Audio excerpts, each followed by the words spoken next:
వీధి కుక్కలకు ఆహారం పెట్టే విషయమై సుప్రీంకోర్టు కీలక వ్యాఖ్యలు చేసింది. వీధి కుక్కలపైన అంత ప్రేమ ఉంటే మీ ఇంటికి తీసుకెళ్లి భోజనం పెట్టాలని సూచించారు.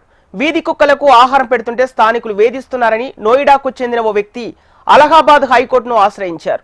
వీధి కుక్కలకు ఆహారం పెట్టే బాధ్యత సంక్షేమ సంఘాలకు, అపార్ట్మెంట్ ఓనర్లకు ఉంటుందని పిటిషన్లో పేర్కొన్నాడు. వాటికి వీధుల్లో ఆహారం పెట్టేందుకు ఫీడింగ్ పాయింట్లు ఏర్పాటు చేయాలని విజ్ఞప్తి చేశారు. పిటిషనర్ కి కుక్కలపై అంత ప్రేమ ఉంటే తన ఇంట్లోనే వారికి షెల్టర్ ఏర్పాటు చేసుకోవచ్చని అలహాబాద్ హైకోర్టు ధర్మాసనం వ్యాఖ్యానించింది.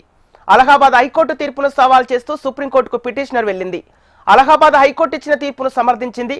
వీధి కుక్కల వల్ల ప్రజల ప్రాణాలు పోతున్నాయని, అవసరమైతే మీ ఇంట్లోనే వాటికి ఆహారం పెట్టుకోండి అని పిటిషనర్ కి సూచించింది.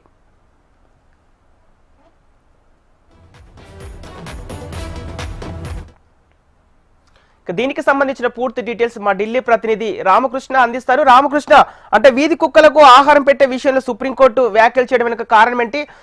ఇప్పటికే చూసుకుంటే కర్ణాటక సీఎం సిద్ధరామయ్య కూడా అంటే వీధి కుక్కలకి చికెన్ బిర్యానీ 3 పూటలా పెట్టేందుకు ఒక పథకం కూడా తీసుకొచ్చారు. అంటే ఇలాంటి ఘటనలు ఎందుకు జరుగుతున్నాయి, ఎలా చూడొచ్చు?